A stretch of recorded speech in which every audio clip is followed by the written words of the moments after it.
أستغفر الله العظيم أستغفر الله العظيم أستغفر الله العظيم السلام عليكم ورحمة الله وبركاته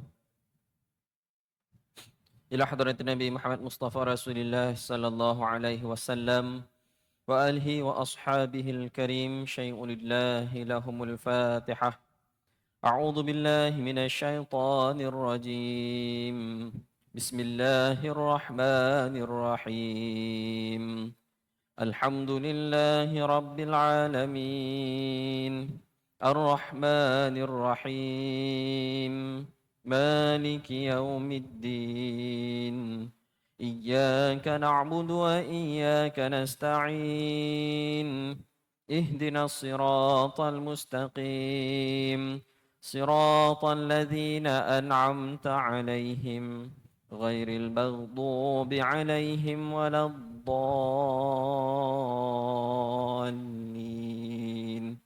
آمين. InsyaAllah sama-sama kita istighfar dan selawat. Astaghfirullahalazim alladzi la ilaha illa huwal hayyul qayyum wa atubu ilaih. أستغفر الله العظيم الذي لا إله إلا هو الحي القيوم وأتوب إليه أستغفر الله العظيم الذي لا إله إلا هو الحي القيوم وأتوب إليه اللهم صل على سيدنا محمد اللهم صل عليه وسلم اللهم صل على سيدنا محمد اللهم صل عليه وسلم اللهم صل على سيدنا محمد يا رب صل عليه وسلم. Alhamdulillah, alhamdulillahi rabbil alamin, wassalatu wassalamu ala afdali khalqillah sayyidina Muhammad rasulihil amin wa ala alihi wa ashabihi ajma'in. Qala rabbi shrah li sadri wa yassir li amri wahlul 'uqdatam min lisani yafqahu qawli. Subhanaka la ilma lana إلا ما علمتنا إنك أنت العليم الحكيم ولا حول ولا قوة إلا بالله العلي العظيم صدق الله العظيم. Alhamdulillah muslimin muslimat yang dirahmati Allah Subhanahu wa taala. Pertamanya marilah sama-sama kita merafakkan setinggi-tinggi sembah kesyukuran yang mutlak kehadrat Allah Subhanahu wa taala, yang mana hanya dengan limpah kurnia, izin, inayah dari Allah Subhanahu wa taala jualah maka pada malam ini sekali lagi kita dipertemukan, dihimpunkan, dipilih oleh Allah Subhanahu wa taala untuk sama-sama dapat kita hadir ke masjid ini. Dan sebentar tadi alhamdulillah kita telah pun sama-sama dapat menyempurnakan solat fardu maghrib secara berjamaah.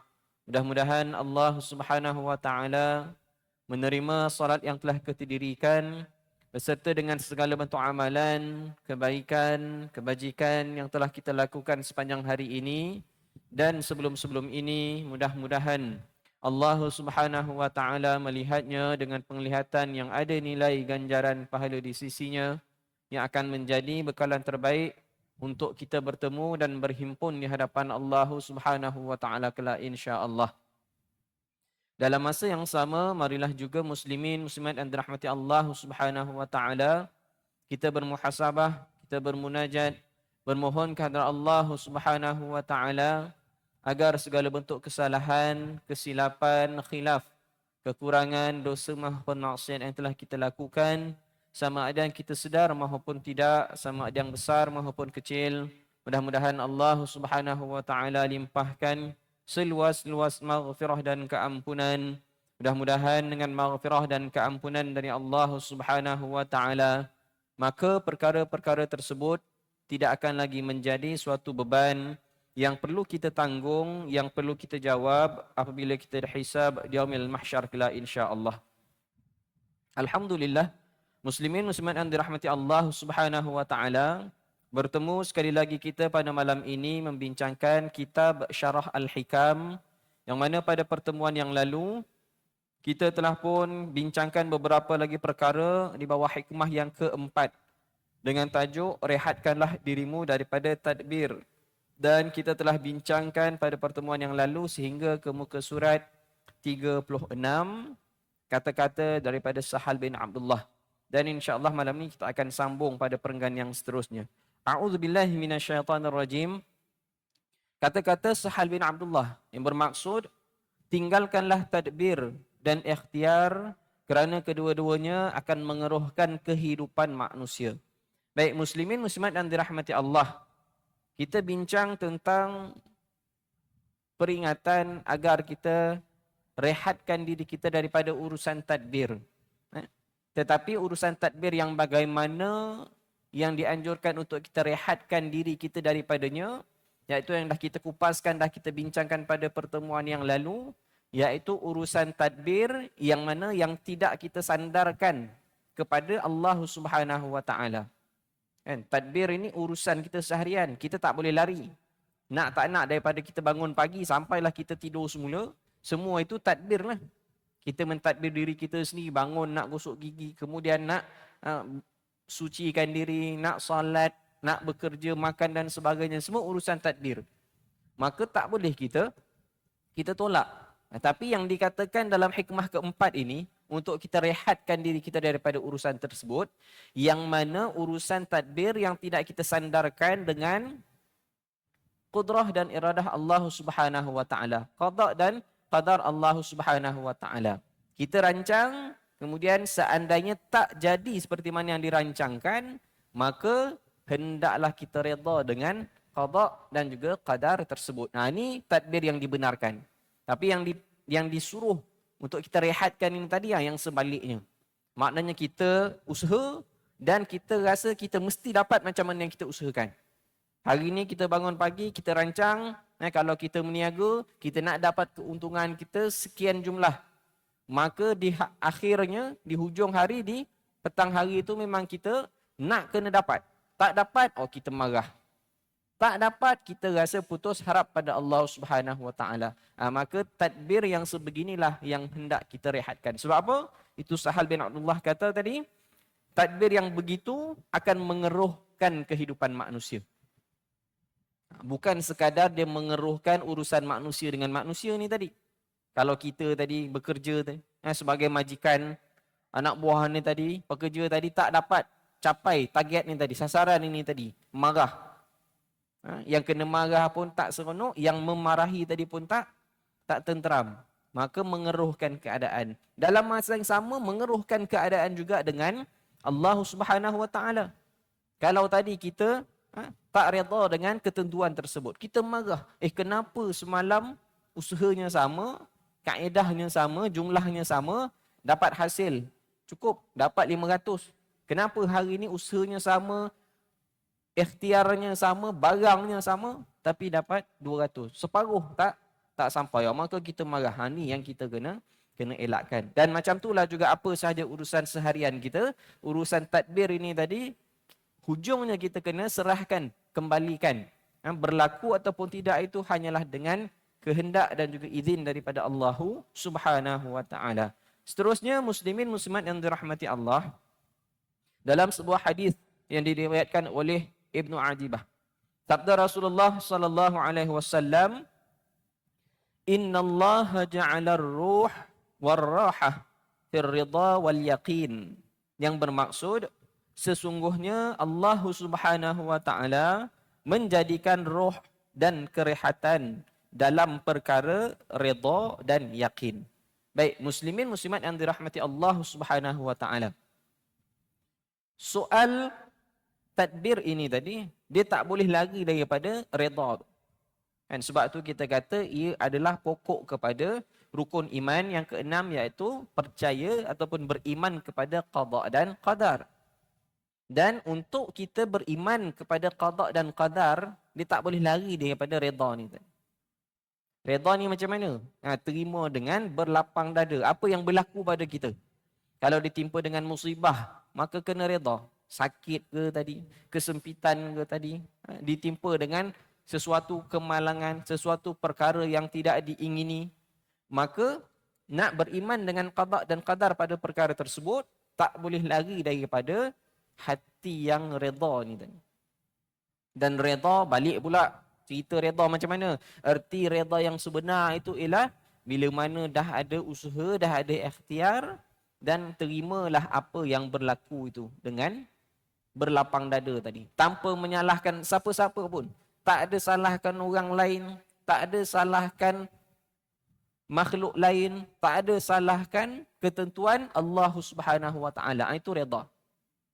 Tapi kalau sekadar pada mulut aja kata tak apalah saya redha, tapi dalam hati tadi mempersoalkan, dalam doanya, ya Allah kenapa aku ditimpakan begini, masih lagi tak redha. Maka untuk beriman pada qada dan qadar, redha tu tadi kena ditanamkan. Lalu itu yang dikatakan tadi dalam sabda Rasulullah sallallahu alaihi wasallam itu tadi, Allah jadikan roh dan kerihatan dalam perkara redha. Baik, sifat roh ini macam mana? Kat dalam tubuh badan kita ni, kita tahu tak kat mana rohnya?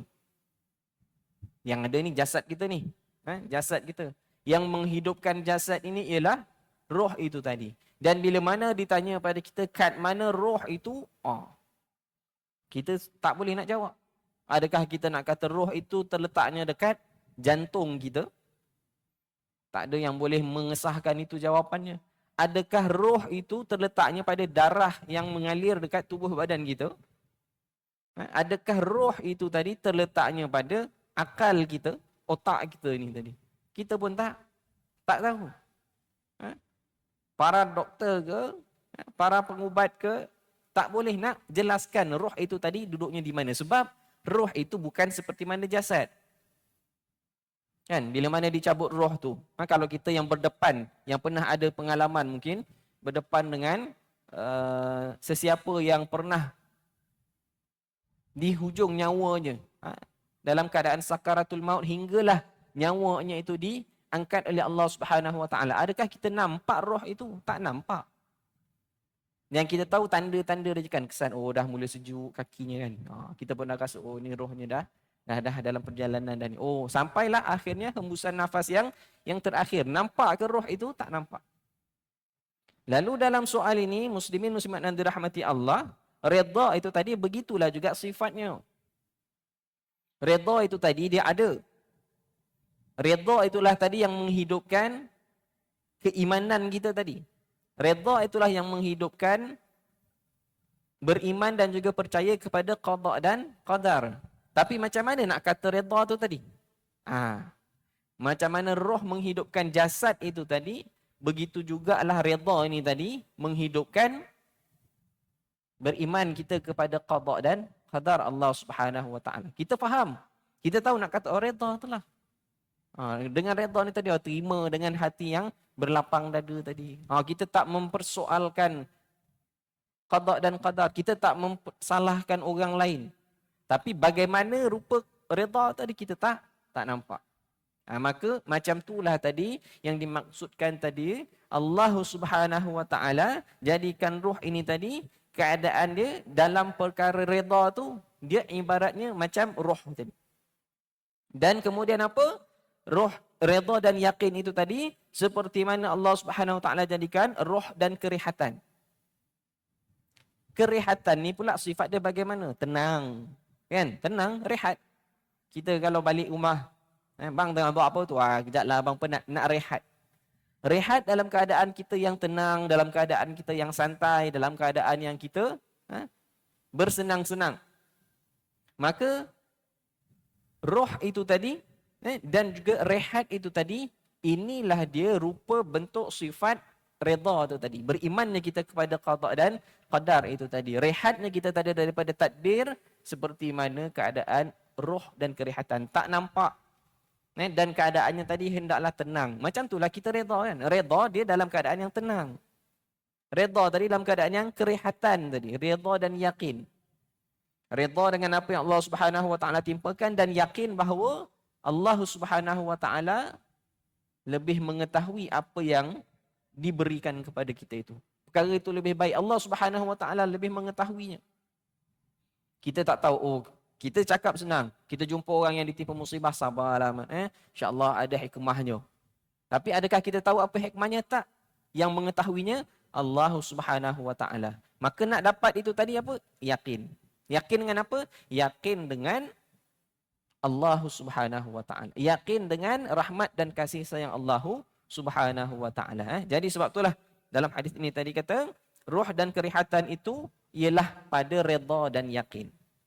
Redha, yakin, ibaratnya bagaimana ruh yang tak kelihatan tapi menghidupkan jasad, dan sifatnya tadi tenang, sifatnya tadi tenteram, maka itulah dia yang menjadi kunci kepada berimannya kita kepada qada dan qadar Allah Subhanahu wa taala. Dan seterusnya, muslimin muslimat yang dirahmati Allah, tadbir yang tidak boleh ialah tadbir tanpa berserah kepada Allah Subhanahu wa taala. Jika sebaliknya, ia bukanlah tadbir mengikut makna yang hakiki, namun ia disebut demikian secara majazi. Baik, muslimin muslimat yang dirahmati Allah Subhanahu wa taala. Seterusnya, penulis dah mula menjelaskan bagaimanakah keadaan tadbir yang dimaksudkan itu tadi. Yang mana kenapa kita kena rehatkan diri kita daripada urusan tadbir ini tadi. Tadbir yang bagaimana? Iaitu tadbir yang tidak boleh ialah tadbir tanpa berserah kepada Allah Subhanahu wa taala. Tadi kan kita kata, kita usahakan, kita tadbirkan diri kita. Kita tadbir kehidupan kita hari ini. Hari ini rancangnya, bangun-bangun pagi, ke urusan pertama kita nak pergi kerja. Nak sampai pejabat pukul 8. Kemudian nak selesaikan urusan kerja. Kan tengah hari pukul 1 orang kita nak keluar rehat, ada urusan. Kita dah atur dah jadual kita. Kita dah mentadbir dah urusan kehidupan kita. Tapi adakah kita akan dapat buat seperti mana yang kita rancang? Kat sini yang dikatakan tadi. Tadbir yang tak boleh, tadbir tanpa berserah kepada Allah Subhanahu wa taala. Maka bila mana kita dah letak perancangan, kita dah mentadbir kehidupan kita pada hari itu, yang penting ialah sandarkan ia pada Allah Subhanahu wa taala. Letakkan kat ujung tu dengan insya-Allah, dengan izin Allah. Kita tak boleh kata, kalau katalah sekarang ni kan kita tanya besok, besok kan kita ada mesyuarat ni, boleh datang? Boleh. Mestilah boleh. Dah masuk dah dalam jadual, confirm datang esok. Kita dah menetapkan bahawa perkara yang tak berlaku lagi esok tu, tapi kita dah memberi jaminan bahawa ia akan berlaku. Adakah kita boleh menjamin perkara itu? Ini yang kita kena perbetulkan bersama. Ini sebab tajuk ini dia berkaitan dengan soal tasawuf, dia berkaitan juga dengan soal tauhid. Keimanan kita kepada Allah Subhanahu wa taala, kepada qada dan qadar. Kena ingat, apa sahaja perkara, dari sekecil-kecilnya sampailah ke sebesar-besar perkara, hanya akan berlaku dengan kehendak dan juga izin Allah Subhanahu wa taala. Kalau Allah tak izinkan, takkan berlaku. Kita rancanglah macam mana tadi punya hebat pun. Dan kita memang dah atur dah jadual kita tadi. Kita dah ada dah PA kita pula yang jaga. Kita punya driver yang bawa kita. Kita ada pula lagi yang escort kita tadi. Nak pastikan sampai tadi pukul 8 kat pejabat. Tapi kalau Allah tak izinkan, takkan berlaku. Macam yang dikatakan dengan rezeki kita. Yang dimaksudkan rezeki, air ni. Ni memang dah direzekikan untuk saya hari ni. Dan kita nampak begitulah. Memang ni air ni kalau dah ada dekat atas meja ni, hari Jumaat malam ni pula, minggu pertama ketiga, ni memang untuk saya lah. Semua pun dah tahu dah kalau kat sini. Semua pun kata dapatlah minum. Tapi adakah terjamin dapat minum? Adakah jamin ini memang rezeki untuk saya sampai ke saya? Tak tentu. Walaupun dah ada dah depan ni. Kan? Kalau Allah tak izinkan, nak masuk mulut pun boleh keluar semua. Dah nak masuk pun boleh terbatuk, boleh terkeluar. Dah masuk pun boleh termuntah semula. Nak masuk ke mulut boleh tertumpah dan sebagainya. Sebab kalau bukan rezeki, tetap tak akan kita perolehi. Jadi macam itulah tadi soal ketentuan Allah Subhanahu Wa Taala ni tadi. Soal tadbir ini tadi. Kita boleh aturkan, oh ini air untuk sekian-sekian. Oh ini makanan untuk sekian-sekian. Ni tadi rezeki ni tadi kita dah aturkan. Ini untuk anak kita, ini untuk ibu bapa kita, ini untuk kita. Tapi di akhirnya tak tentu lagi perkara itu tadi kalau kita tak sandarkan dia dengan izin Allah Subhanahu Wa Taala. Tu yang salahnya. Kena perbetulkan ialah tadbir yang dibenarkan, sandarkan segalanya kepada Allah Subhanahu Wa Taala. Oh ni untuk saya, untuk saya insya-Allah dengan izin Allah. Oh besok ni boleh tak buat begitu? Boleh jumpa tak? Boleh jumpa insya-Allah. Ni minggu depan ni ada kena jemput ni anak saya buat majlis ni, jemput datang. Oh boleh. Tak, kena insya-Allah saya datang. Dengan izin Allah saya akan datang. Maka kena sandarkan apa sahaja perkara adalah dengan kehendak dan juga izin Allah Subhanahu Wa Taala. Baru inilah dalam keadaan yang mana kita benar-benar beriman kepada qada dan qadar Allah Subhanahu Wa Taala. Dan seterusnya selepas disuruh meninggalkan tadbir, pengarang menyambung ibarat yang membawa kemudahan dengan melihat kepada hukum yang terdahulu pada azali, yakni qada dan qadar, dengan katanya, apa kata penulis? Fama qama bihi ghairuka anka la taqum bihi li nafsik. Yang bermaksud, apa yang telah dilakukan oleh orang lain, janganlah kamu melakukannya untuk dirimu. Baik, muslimin muslimat yang dirahmati Allah Subhanahu Wa Taala. Seterusnya peringatan berkenaan dengan apa? Ini tadi. Apa yang telah dilakukan oleh orang lain, janganlah kamu melakukannya untuk dirimu.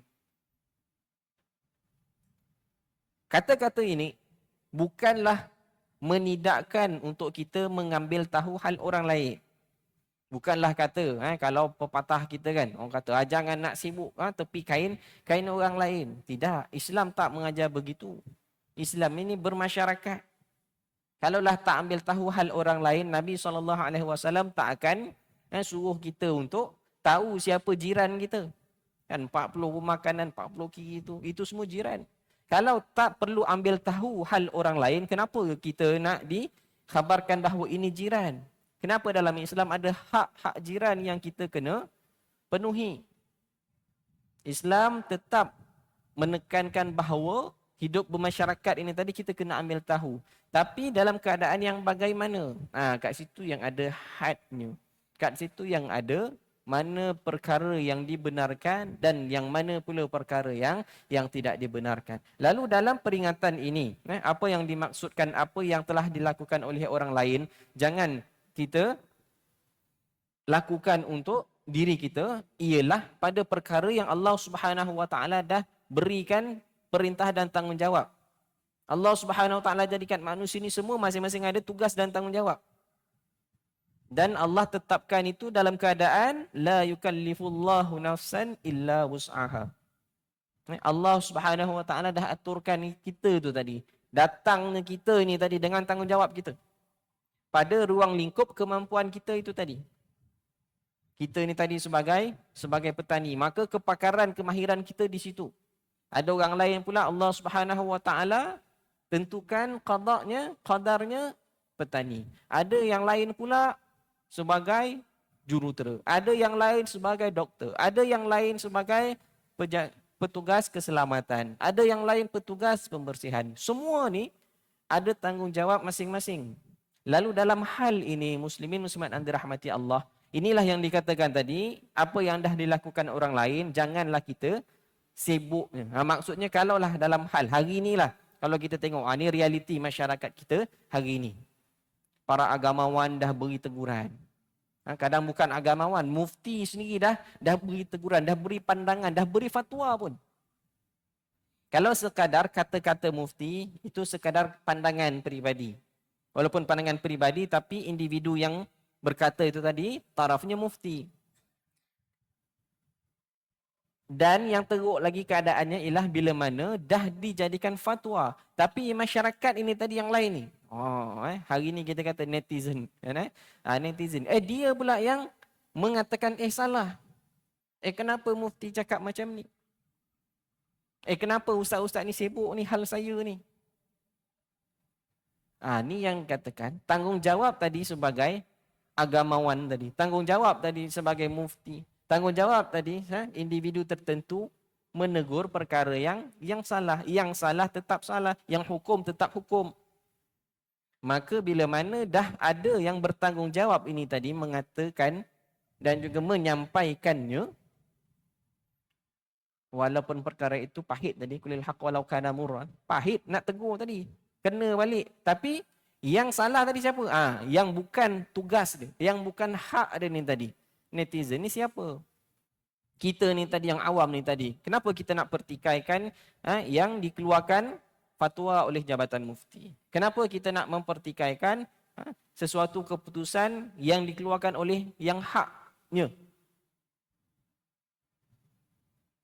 Kalaulah hal agama, Mufti. Hal agama, Jabatan Agama. Hal-hal yang lain, urusan jalan raya, JKR ada. Maka setiap ini tadi ada tanggungjawab masing-masing. Ini kita, yang JKR punya kerja pun kita yang hukumkan. Salah ni, kenapa buat traffic light kat sini? Ni bukan traffic light, sini patutnya roundabout. Kita lebih pakar daripada JKR tadi. Soal hukum tadi, kita pula lebih arif. Mufti dah mengatakan ini tadi hukumnya haram. Kita pula kata, ini bukan haram, ini just cuma makruh sahaja. Kita pula lagi arif. Maka hal beginilah tadi yang dikatakan bila mana dah ada yang bidangnya. Tak perlulah lagi kita tadi nak ambil urusan tersebut. Kita ada tanggungjawab kita. Kalau kita tadi sebagai apa? Saya tak ada jawatan yang lain. Tengok diri sendiri. Apa? Kita sebagai seorang anak ada tanggungjawab sebagai anak. Kita tadi sebagai apa? Paling kurang kalau seorang diri, kita Muslim. Tanggungjawab kita sebagai Muslim, kita dah tunaikan ke tidak? Dah sempurnakan ke tidak tanggungjawab kita tadi?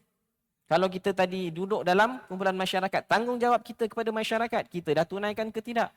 Itu yang kita kena utamakan dulu. Itu yang dikatakan tadi, selesaikan tadi yang urusan kita. Sebab urusan-urusan yang lain tu dah ada dah. Pihak-pihak tertentu yang Allah Subhanahu Wa Taala aturkan dengan tanggungjawab masing-masing. Jadi muslimin muslimat yang dirahmati Allah Subhanahu Wa Taala, sebab itulah kalau hal-hal tertentu ini tadi kena cari pada ahlinya. Fasalu ahli dzikr in kuntum la ta'lamun. Tanyalah pada ahlinya kalau kamu tak tahu. Jadi kalau tadi urusan jalan raya tadi, maka yang pakar bidangnya, JKR bidangnya. Soal hukum hakam tadi, maka mufti dan jabatannya ini tadi.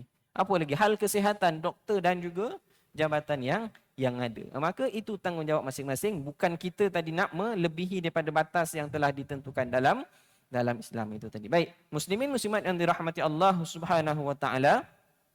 Seterusnya Syekh Zarruq berkata, hal ini adalah kerana perbuatan itu tidak berfaedah. Amal yang dikerjakan tidak mendatangkan kesan dan segala penat lelah tidaklah akan membuahkan hasil. Ini dia. Muslimin muslimat yang dirahmati Allah Subhanahu Wa Taala.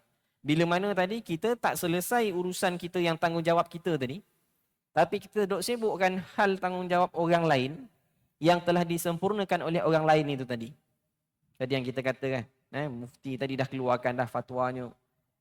Kemudian tadi kalau doktor tadi ataupun Kementerian Kesihatan itu tadi dah keluar dah kenyataan-kenyataan mengikut kepada kepakaran mereka. Dah selesai dah tanggungjawab tu, tapi kita pula sibuk tanggungjawab orang lain tadi, sibuk tadi urusan yang tanggungjawabnya pada individu ataupun jabatan yang lain. Akhirnya tanggungjawab kita sendiri tadi yang terabai. Maka ini yang Syekh Zarruq tadi kata, hal ini perbuatan itu tak berfaedah. Kerana sibukkan hal orang lain tadi, tanggungjawab sendiri kita terabai. Maka begitu jugalah tadi konsepnya dalam Islam tadi. Kalau orang kita kata tadi apa? Jangan sibuk tepi kain orang lain. Ada betul, ada salahnya. Betulnya apa? Kalau kita dah selesai dah dan memang betul yang pihak sana tu tadi ada silapnya, ada salahnya dan tak ada orang lain pula yang nak menegurnya lagi. Tinggal kita je, kita yang nampak. Kita yang tahu tu tadi perbuatan salah. Maka adakah kita tak perlu nak tegur? Di situ kita perlu tegur. Kerana menjadi tanggungjawab pada kita pula. Dia banyak. Islam ni dia bukan hanya pada satu pandangan. Selesai yang sini kena tengok sini. Dah lihat pandangan ni kena tengok juga dari sudut yang lain.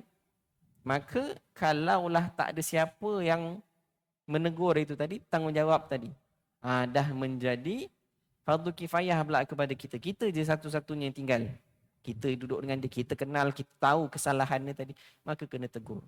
Tapi kalau kita tahu dah ada orang yang menegur, dan kita tahu kalau kita buat lagi teguran, dia akan mengeruhkan lagi keadaan. Walaupun dia jiran sebelah rumah kita tadi, walaupun kita kenal anak dia tadi, kalau makin mengeruhkan keadaan, akan memutuskan silaturahim sebab teguran kita, pada ketika itu kita haram untuk menegurnya. Sebab dia akan memutuskan silaturahim. Kita tahu keadaan dia tadi. Maka sebab itu dia ada aulawiyat dia. Kita kena tengok pada sudut pandang yang berbeza dari semua sudut. Barulah kita boleh buat keputusan itu tadi. Jadi sebab itulah dalam hal ini tadi Syekh Zarruq kata, ada perbuatan itu tadi yang kita nampak pada pandangan kita macam bagus kita buat, tapi rupanya tak berfaedah. Kita rasa bagus dah tadi kita memberi pandangan. Yang mufti dah beri pandangan, kita nak beri pandangan lagi. Rupanya perkara itu tak mendatangkan faedah. Sebab kita bukan ahlinya dan kita bukan bidangnya untuk berkata begitu. Dan seterusnya juga amal itu tadi tidak akan mendatangkan kesan dan segala penat adalah tidak membuahkan hasil. Akhirnya nanti kita sendiri juga.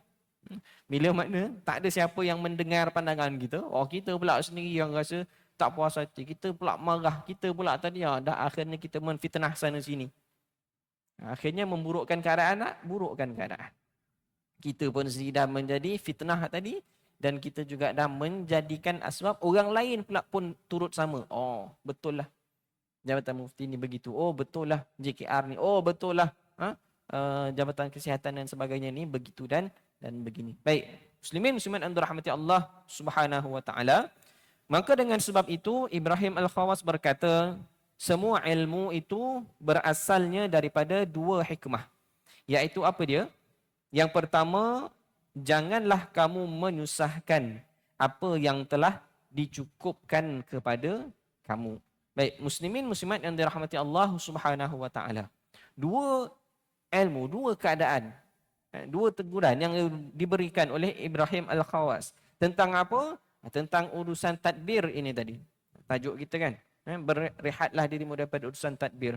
Maka dua perkara yang kita kena lihat bila mana kita menyebut tentang soal urusan tadbir harian kita ini tadi, urusan tadbir kehidupan kita ini. Yang pertama apa? Janganlah kamu menyusahkan apa yang dicukupkan kepadamu. Dia balik juga tadi pada soal redha kan. Apa yang dah dicukupkan kepada kita, Allah Subhanahu wa taala dah rezekikan kita dengan keadaan apa yang kita ada sekarang ni tadi. Maka janganlah kita susahkan apa yang dah dicukupkan. Kita pula rasa ni tak boleh ni. Kenapa jiran sebelah dapat lebih, kita pun kena dapat lebih. Kita mulakan usaha sama-sama. Saya dengan si Fulan ini dulu daripada kecil sama-sama Ustaz. Kami main sama-sama, sekolah sama-sama, kerja sama-sama. Kenapa sekarang ni dia lebih berjaya daripada saya? Kat sinilah. Jangan kita nak menyusahkan diri kita dengan apa yang dah dicukupkan kepada kita. Rezeki Allah Subhanahu wa taala ni bukannya dilihat dengan sifir pandang mata manusia. Kan kita lihat, dia gaji lebih besar, kita kecil. Kita rasa kita tak cukup. Walhal kecukupan itu bukan pada jumlahnya. Kecukupan itu adalah pada keberkatannya. Kecukupan itu adalah pada redanya ni tadi. Kalau dia tak reda, banyak mana pun, dia akan rasa rezeki itu tadi tak memadai lagi untuk dia. Dia kena dapat lebih lagi daripada itu. Sebab apa tak reda? Kalau reda, tak apa. Berapa pun yang ada ni, insya-Allah akan cukup. Yakin dengan ketentuan Allah Subhanahu wa taala itu tadi. Dan yang kedua, janganlah membazir ataupun melupuskan apa yang telah kamu dapat. Membazir pun kita tahu, innal mubadzirina kanu ikhwana syayatin. Jangan kita membazir rezeki yang dah dicukupkan Allah Subhanahu wa taala kepada kita, selain daripada tadi kita redha dengan rezeki tersebut. Untuk dapat keberkatan juga ialah jangan kita membazir dengan apa yang ada. Dengan rezeki yang ada tadi. Janganlah kita buat pada perkara yang bukan-bukan. Janganlah kita cukup dengan satu, tapi kita nak beli pakaian sampai 3-4. Boleh sehari pakai hanya sehelai, 2 helai. Oh, kita nak sejam sekali kita bertukar. Jangan kita buat perkara yang membazir, kerana membazir itu amalan syaitan dan dia akan menolak keberkatan pada rezeki tersebut dan akhir sekali nanti memberi kesan kepada redanya tadi kita kepada qada dan qadar Allah Subhanahu wa taala. Dia akan menjejaskan keimanan kita kepada rukun iman yang keenam itu tadi. Jadi muslimin, muslimat yang dirahmati Allah Subhanahu wa taala, saya kira untuk perbincangan kita pada malam ini pada tajuk rehatkanlah dirimu daripada tadbir, itulah yang sempat kita bincang dan kupaskan bersama. Mudah-mudahan walaupun sedikit dapat kita ambil ibrah dan pengajaran daripadanya dan dapat kita gunakan dalam kehidupan seharian kita, insya-Allah. Mudah-mudahan kita diberikan kesempatan untuk bertemu lagi pada pertemuan yang akan datang. A'udzubillahi minasyaitonirrajim. Bismillahirrahmanirrahim. Alhamdulillahirabbil alamin wassalatu wassalamu ala asyrafil anbiya'i wal mursalin sayyidina Muhammad wa ala alihi wa sahbihi ajma'in. Allahumma ya Allah, kami menadah kedua belah tangan ini memohon kepadamu, ampunkan dosa kami ya Allah, dosa kedua ibu bapa kami, dosa guru-guru kami, dosa seluruh kaum muslimin dan muslimat, mukminin dan mukminat, sama ada yang masih hidup maupun yang telah meninggal dunia. Allahumma ya Allah, bukakanlah pintu-pintu hati kami, jadikan ilmu yang kami pelajari pada malam ini sebagai ilmu yang bermanfaat dan dapat kami gunakan dalam kehidupan seharian kami ya Allah. Allahumma ya Allah, golongkan kami dari golongan yang diridai olehmu, hindarkan kami dari golongan yang dimurkai olehmu ya Allah.